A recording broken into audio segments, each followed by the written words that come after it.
Сайн байцгаана уу хүмүүстээ. Өнөөдрийн мэндийг хүргэе. Өнөөдрийн монгол хэлний хичээлээр бидний гээ аваа гэсэн сэдвээр эзнэ. Бүгдээ энэ зураг дээр үйл явдлыг хараарай. Хин юу хийж байна? Энэ охинд нэр өгье. Ингэж нэр өгөө өөрсдөө болоорой. Өөрөө өөрсдийнхөө нэрийг өгч болно шүү. За багшиг нас болормаа гэдэг. Тэгэхээр зэрэг болормаа. Өнөөдрөөс эхлээд багшийнхаа нэрийг уншиж бичиж сурья гэсэн. Болормаа гэхэд 3 үетэй. Яагаад 3 үетэй гэж утсан? 3 их шиг орсон учраас 3 үетэй. Үеийн цагийг хэрхэн тогтоосон? Энд нэг гээгүүлэгч байгаа учраас нэг гээгүүлэгчийн өмнө энд 2 гээгүүлэгч байгаа учраас 2 гээгүүлэгчийн дундор үеэр заагдсан байна. Уншихтаа бол болор гэж нийлүүлж уншаад 3 дахь үеэ сүлд нь нэмнэ. Болор гэдэг үгэн дээр мааг залгаад болормаа. Савлав. Юу савлсан бэ хүүхдүүдээ? Болормаа мөөг болж хараад мөөг түүгээд сагсандаа савлсан. Тэгэхээр зэрэг болормаагийн савлсан зүйл юу байсан бэ? Мөөг. За бидний өнөөдөр энэ дотор үзээгүй нэг үсэг байж байгаа. Үзээгүй үсгний авийн бодлогыг одоо үзнэ гэсэн үг ээ. Мөөг. За багшаагаа дагаад байгаарай. Мөөг. Тэгэхээр гэж дууддаг байх нэ. Том дармал гээ үсэг, жижиг дармал гээ үсэг. Гээ үсэг гэж хэлээд үсгийн дуудлага бол гээ. Авийн дуудлага болохоор г. Ямар тохиолдолд г гэж дуудагддаг вэ? Ардаа ихшиггүй тохиолдол гэдэг маань ардаа ямар ч ихшиг аваа хэрэгдэхгүй байна гэсэн үг. Г. Зураг дээр байгаа зүйлсийг нэрлээрэй. Юу гэж нэрлэдэг вүлээ? Баг. Баг.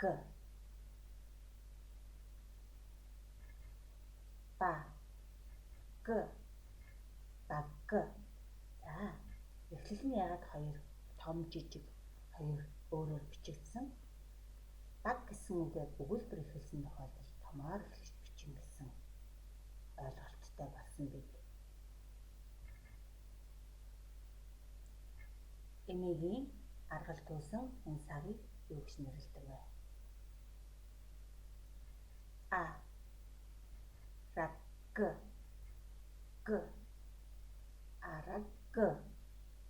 Араг. Зураг дээрх зүйлийг бид нэрлэж чадна. Юу вэ? Юу гэсэн асуултанд хариулагдаж байгаа. Бөмбөг.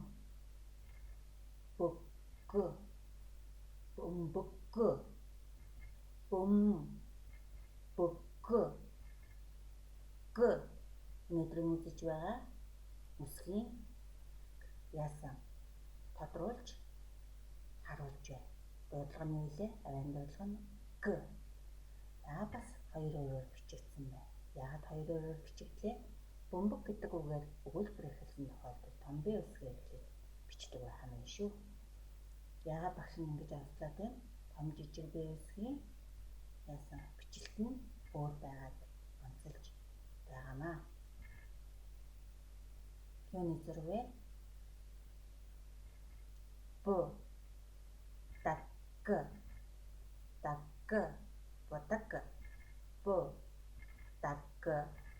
Будаг. Бас будаг гэсэн үгээр өгүүлбэр эхэлсэн тохиолдолд том б үсгээр эхлэж бичнэ. Зураг дээр юу байна? Юу гэсэн асуултанд хариулагдах үг маань хадаг.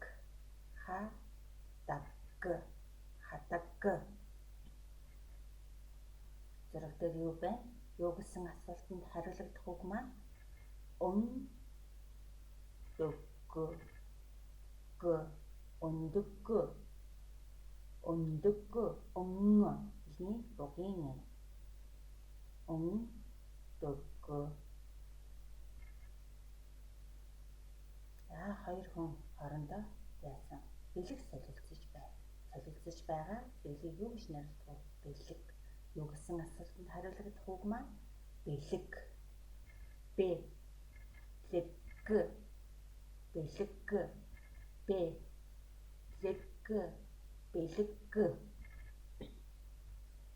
Өгүүлбэр бэлэг гэсэн үгээр эхэлсэн тохиолдолд том Б үсгээр эхлэж бичнэ.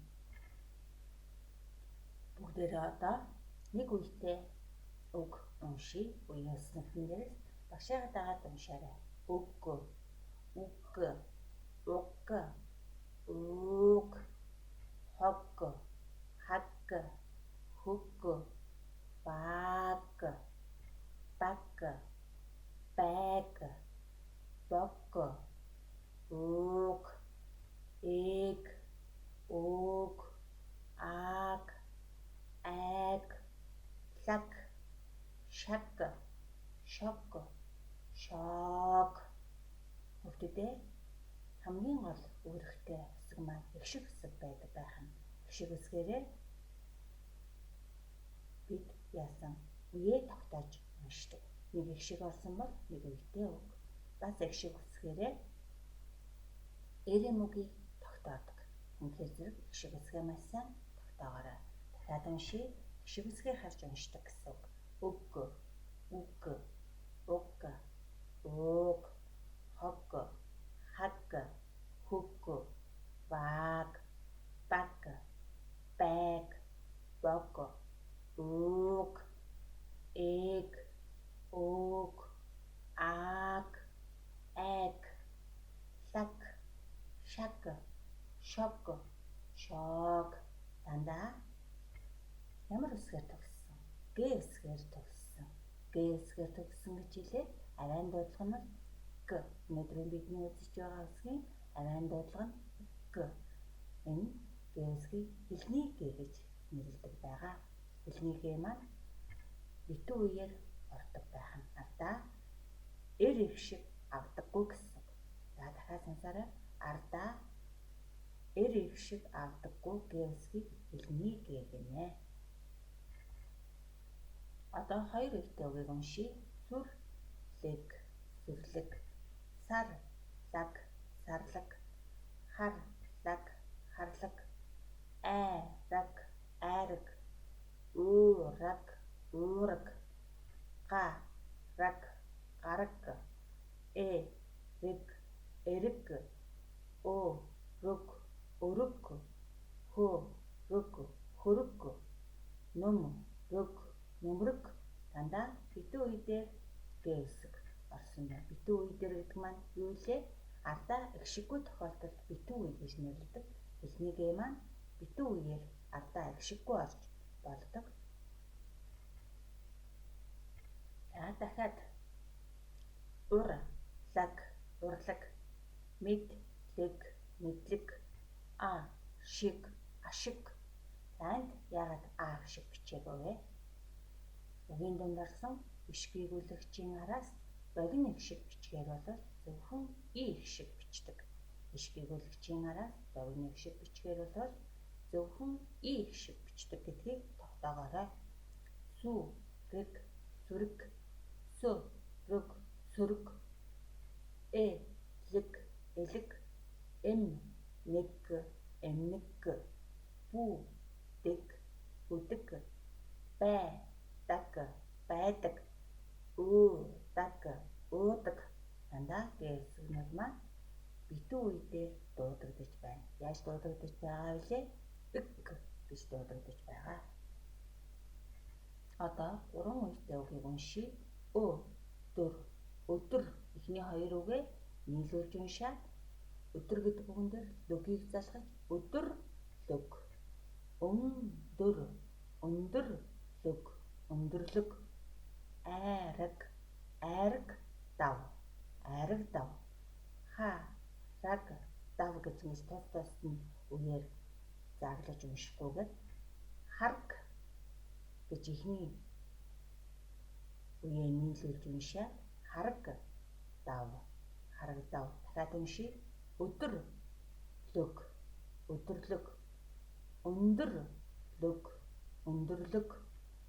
Айраг дав. Айрагдав. Хараг дав. Харагдав. Эхний гээвсгээр үг төгсөж байна. Мөн эхний гээвсэг маань үгийн дунд бас орж болдог байна. Үгийн төгсгөлд орж болж байна.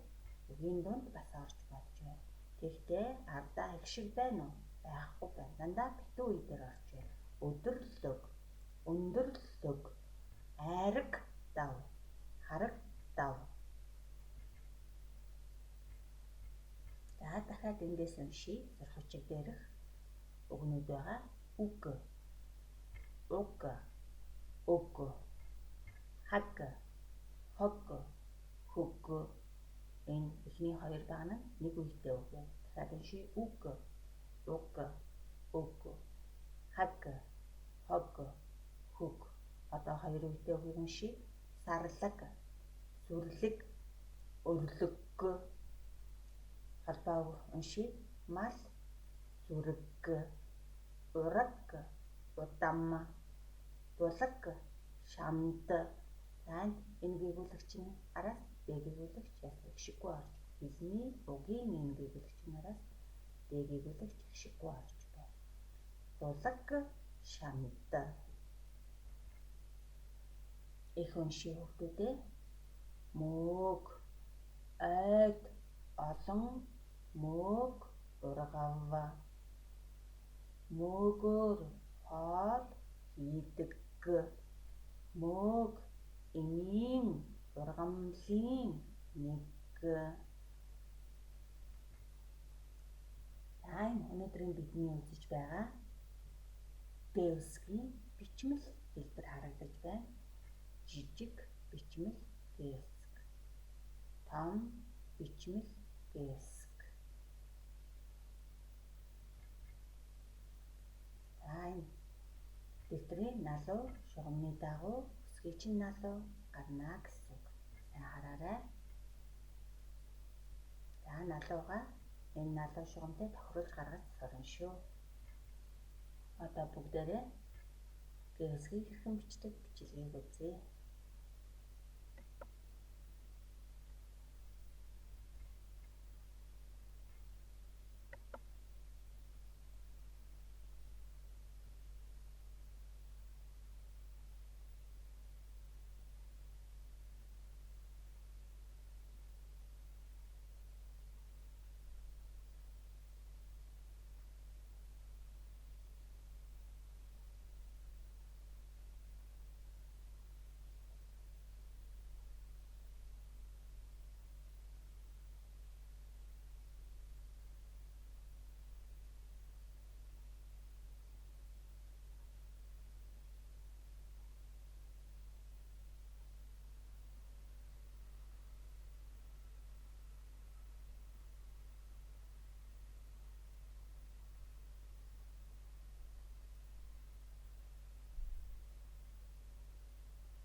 Бичих аргыг сурсан уу?